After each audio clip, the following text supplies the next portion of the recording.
Hey guys, welcome back to my channel. If you're new here, my name's Tyler and I just do consistent content on all things related to hockey and the NHL overall. And we just witnessed probably the most impressive, the most insane, the most historic game we have seen in our entire lifetime, or at least close to it. You thought the game with the Toronto Maple Leafs facing off against Columbus Blue Jackets, coming back from that 3-0 deficit to get 3 goals in the last 4 minutes to win overtime was impressive enough? No. Columbus is back at it again with another historic game, this time between the Tampa Bay Lightning, their familiar foe. Of course, they played against each other last year in the playoffs, in which the Lightning were embarrassed, getting swept in that series. As we all know, Tampa Bay was the best team in the regular season last year. Nikita Kucherov was the best player with 120 points.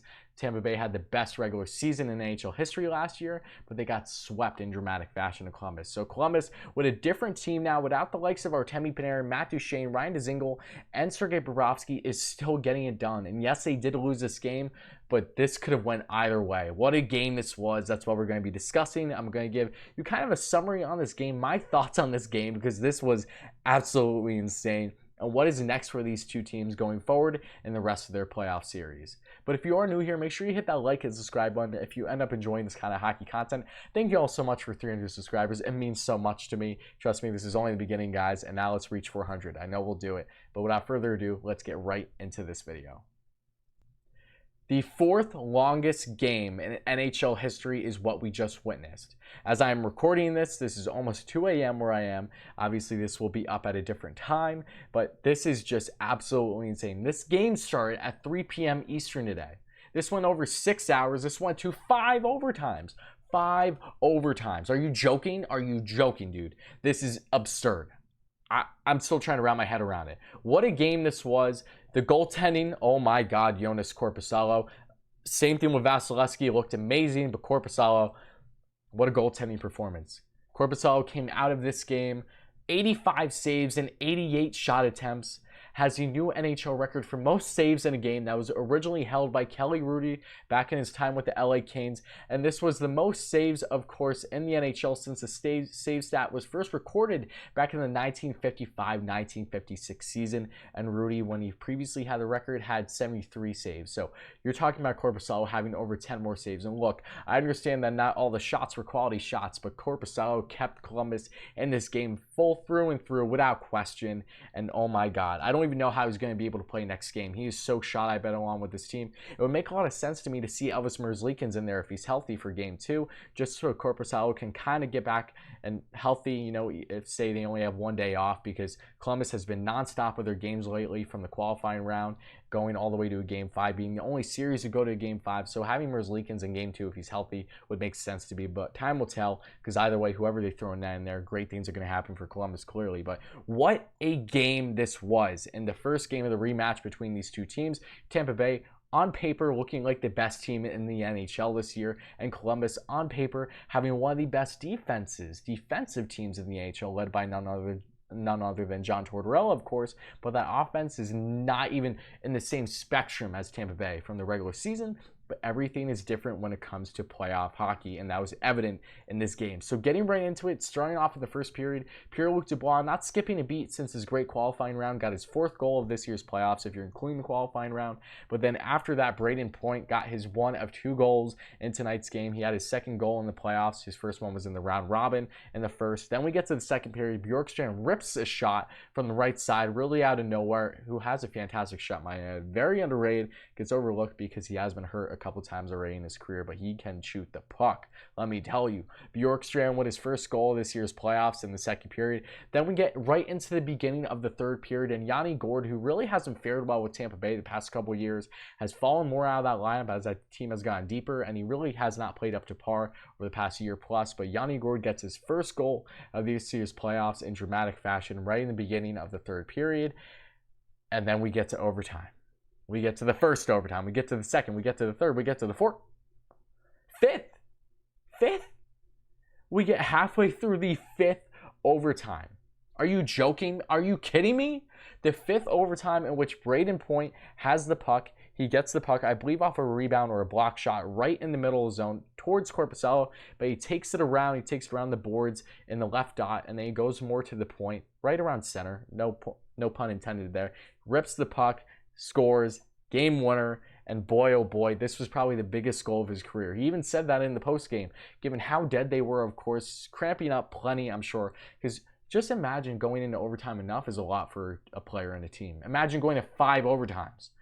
I've never witnessed that before. That was the first. I've never seen this happen before.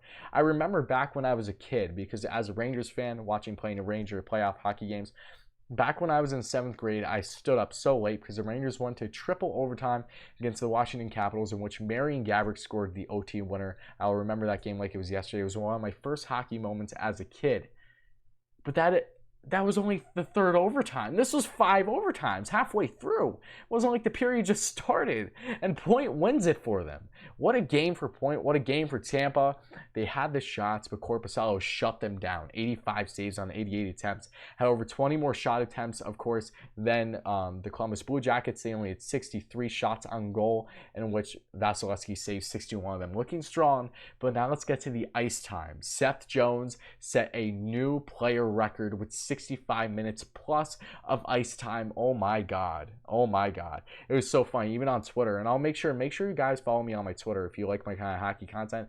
But I commented how people still think Jones is underrated is beyond me, with a gif, of course, of Gordon Ramsay shaking his head, pathetic. And Seth Jones' mom liked the tweet, so that was actually pretty dope, not gonna lie. But regardless, Seth Jones, man, he's a fantastic defenseman, top 15 in the league, and has been each year easily. And I don't care what you say, because his defensive metrics and analytics prove otherwise. It doesn't matter if this guy doesn't get 50-plus points. As long as he's healthy, he's easily one of the better defensemen in the NHL, without question. His stats prove it, and his giveaway-takeaway ratio is amazing. One of the best in the NHL. But look, we're not going to get into that debate right now. We're going to talk about him in 65 plus minutes, and Werenski right behind him with 61 minutes and change. That's insane.